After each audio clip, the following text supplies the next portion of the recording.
Assalamualaikum warahmatullahi wabarakatuh. Saya Melissa Putri, NIM 20034016 dari Prodi Fisika NK, Fakultas Matematika dan Ilmu Pengetahuan Alam, Universitas Negeri Padang. Pada video kali ini, saya akan mempresentasikan dua materi. Materi yang pertama, Programming C, struktur data untuk pemula. Dan materi yang kedua, algoritma dan pemrograman menggunakan bahasa pemrograman C. Untuk materi yang pertama, Programming C, struktur data untuk pemula. Konsep linked list. Linked list adalah suatu struktur data yang berisi kumpulan data elemen yang saling berhubungan secara linear di mana setiap data elemennya disebut sebagai node. Setiap node terdiri dari datanya sendiri dan alamat node berikutnya membentuk rantai. Alamat digunakan sebagai referensi ke record berikutnya atau sebelumnya secara berurutan. Selanjutnya, tipe dari linked list. Yang pertama yaitu single linked list.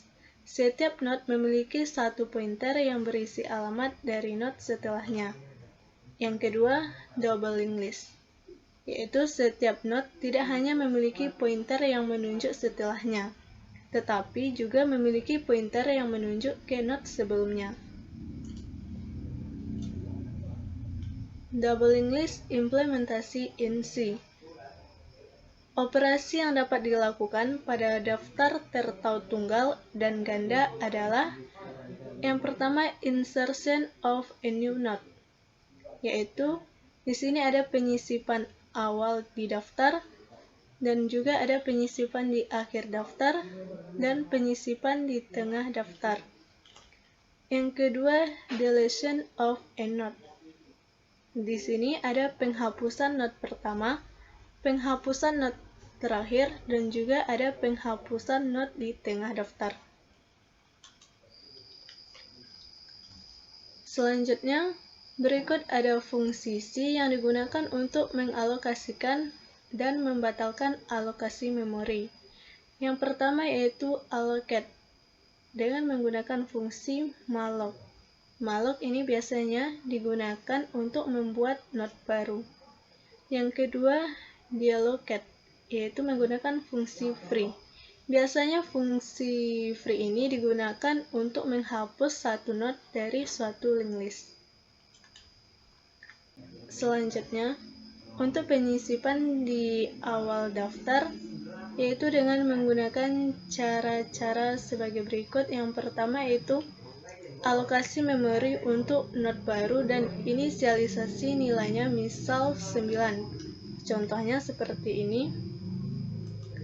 Langkah yang kedua, tambahkan node baru sebagai node pertama pada list dengan membuat next pointer menunjuk pada alamat here. Contohnya seperti ini.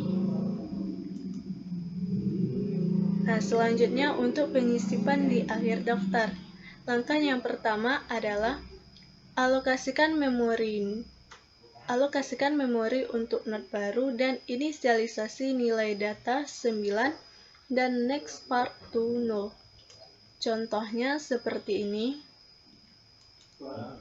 Langkah yang kedua, take the pointer variable ptr which point to the here. Contohnya dapat kita lihat seperti ini. Cara yang ketiga, pindahkan ptr ke node terakhir. Dapat kita lihat juga contohnya seperti ini. Dan langkah yang terakhir yaitu yang keempat, hubungkan node terakhir ke node baru. Dan juga dapat kita lihat contohnya seperti ini. Selanjutnya, tree. 2-3 tree property. Dua node yaitu mempunyai satu data dan mempunyai dua anak, yaitu di kiri dan di tengah.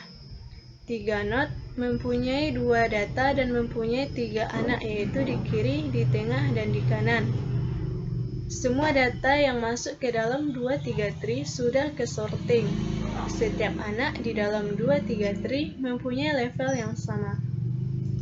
Selanjutnya, graph atau grafik. Graph adalah salah satu implementasi dari data structure.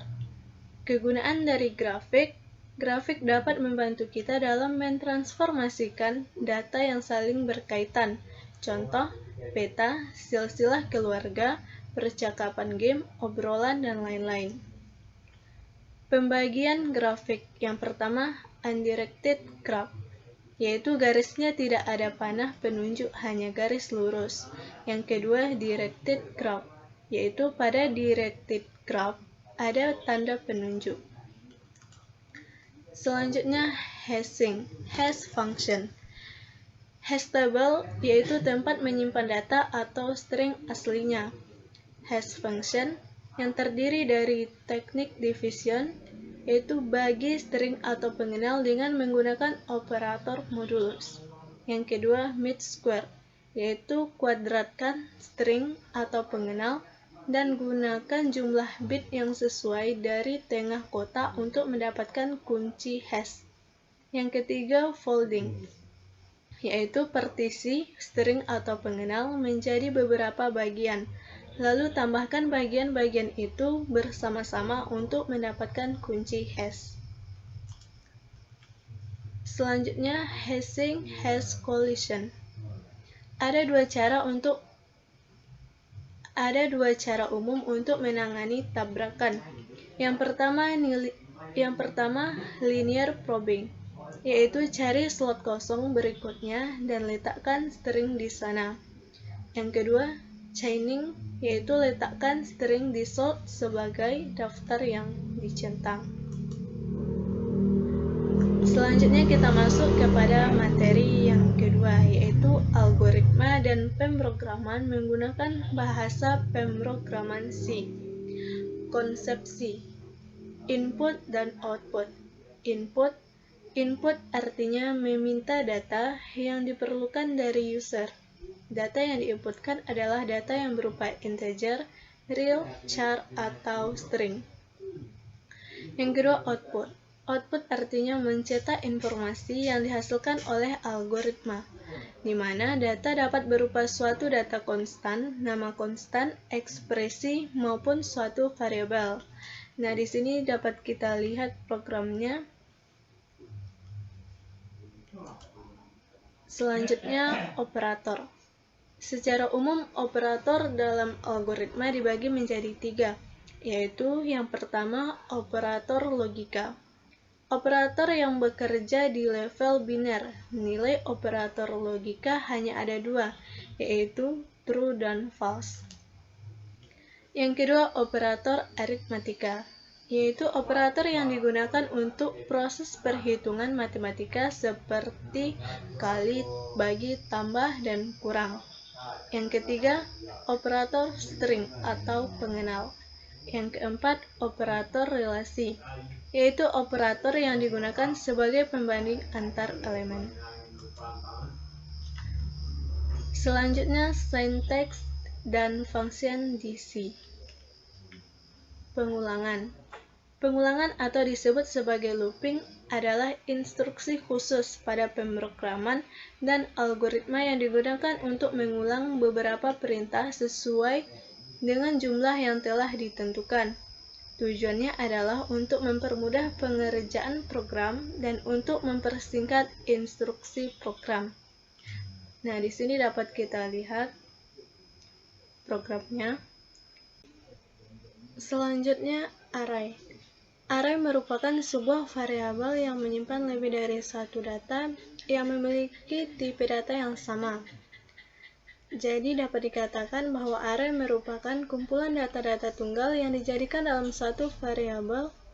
Array yang alamat memorinya berbeda yang selanjutnya disebut elemen-elemen array yang bisa kita akses berdasarkan indeks. Nah, di sini dapat kita lihat programnya. Selanjutnya, struct atau struktur. adalah pengelompokan dari variabel-variabel atau sejumlah data dengan tipe yang berlainan yang bernaung dalam satu nama yang sama. Cara mendeklarasi struktur adalah dengan menggunakan kata kunci struct. Nah, di sini dapat kita lihat yaitu dengan menggunakan kata kunci struct. Selanjutnya function atau fungsi, yaitu suatu blok kode program yang memberikan atau mengembalikan sebuah nilai dari tipe tertentu. Selanjutnya sorting dan searching. Bubble sort adalah metode pengurutan algoritma dengan cara melakukan penukaran data secara terus-menerus sampai bisa dipastikan dalam suatu literasi tertentu tidak ada lagi perubahan atau penukaran. Selanjutnya selection sort merupakan metode pengurutan dengan mencari nilai data terkecil dimulai dari data di posisi 0 hingga di posisi N1.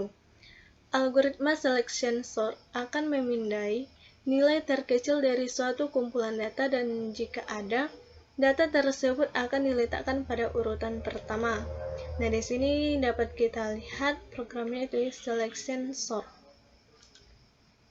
Selanjutnya, linear search adalah algoritma pencarian nilai tertentu pada sebuah array atau list.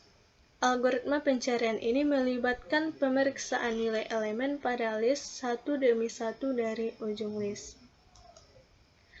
Nah, sekian yang dapat saya sampaikan. Video ini untuk memenuhi tugas pengantar coding yang diampu oleh Bapak E.E. Permana. Jika ada salah, saya mohon maaf. Saya sudahi. Wassalamualaikum warahmatullahi wabarakatuh.